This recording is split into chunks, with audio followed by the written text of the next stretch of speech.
Bonjour à tous, bonjour chers frères et sœurs. Je voulais, après avoir réfléchi sérieusement sur l'évangile de ce jour, je voudrais faire ce petit partage. Dans l'évangile, on a vu deux personnages assez spécifiques.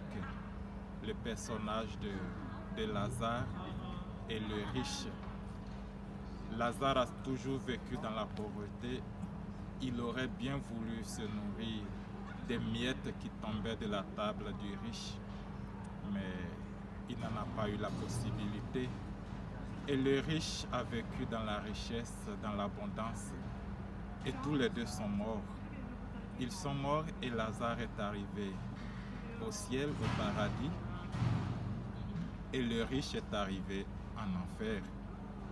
Et dans la souffrance immense, le riche voit que Lazare, le pauvre, était avec Abraham. Et donc il demande à Abraham d'envoyer Lazare, qu'il mette un seul doigt dans de l'eau et avec une goutte d'eau que Lazare lui mette sur la langue pour étancher un peu cette soif parce que la souffrance était immense. Mais Abraham a dit, entre vous et nous, il y a un abîme tellement grand que personne du paradis ne peut aller chez vous en enfer et personne de l'enfer ne peut venir ici au paradis. Et donc le riche a dit, mais si cela envoie Lazare à mes frères, j'ai encore 5 frères à la maison, que Lazare puisse leur parler et qu'il leur dise de changer leur manière de faire pour qu'ils ne viennent pas dans ce lieu de tourment. Et Abraham a dit qu'ils écoutent les prophètes, qu'ils écoutent Moïse. Et il dit non, si quelqu'un revient du paradis, ils croiront. Et Abraham a dit non, même si quelqu'un revient du paradis, ils ne croiront pas.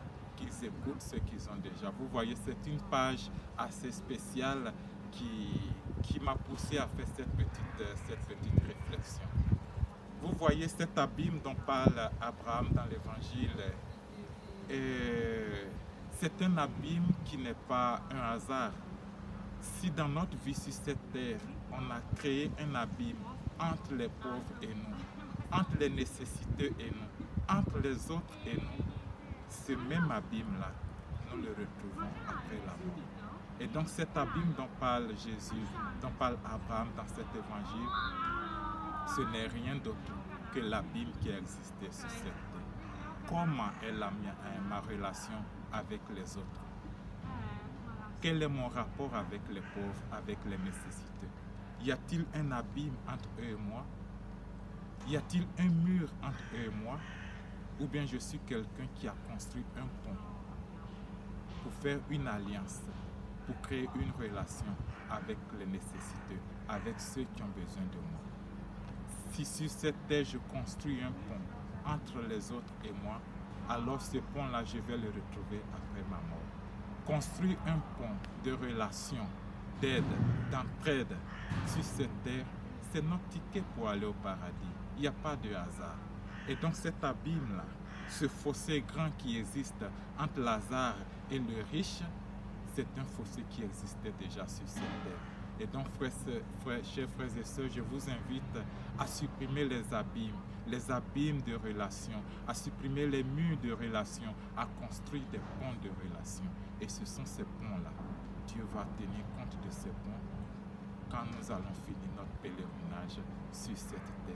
C'est très important. C'est très important ce petit message. C'est pourquoi je n'ai pas l'habitude de faire des messages vidéo, mais je me suis senti interpellé.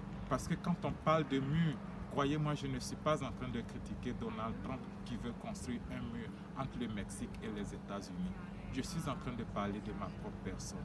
Chaque fois que je néglige les autres, chaque fois que je suis indifférent devant les nécessités, devant la souffrance des autres, je suis en train de construire un abîme, je suis en train de construire un pont. Mais chaque fois que je serai sensible aux nécessités des autres, alors je suis en train de construire un pont. Et c'est un pont de dialogue et c'est un pont qui plaît à Dieu.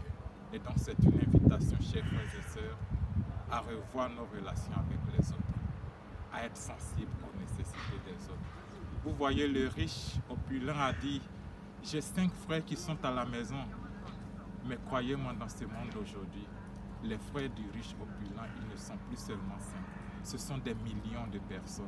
Des millions de personnes qui vivent dans l'indifférence totale. Des millions de personnes qui ne se préoccupent pas des nécessités des autres. Et nous sommes tous enfants d'Abraham. Nous sommes tous fils du même Père. Voilà, soyons sensibles, soyons sensibles. Je voudrais terminer cette petite réflexion par un chant. J'espère que je pourrai me rappeler parfaitement de ce chant. Ouvre mes yeux, Seigneur, ô merveille de ton amour. Je suis l'aveugle sur le chemin, guéris-moi, je veux te voir. Ouvre mes mains, Seigneur, qui se ferment pour tout garder. Le pauvre a faim devant ma maison. Apprends-moi à partager.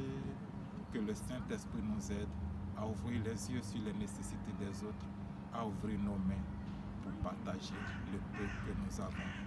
Le pape François disait, on n'a pas besoin d'être millionnaire pour aider. Il faut qu'on apprenne à partager, même dans la pauvreté, à partager notre pauvreté aussi. Que le Saint-Esprit nous inspire et que nous puissions vivre cet évangile aujourd'hui et pour toujours. Amen. Dieu vous bénisse au nom du Père et du Fils et du Saint-Esprit. Amen.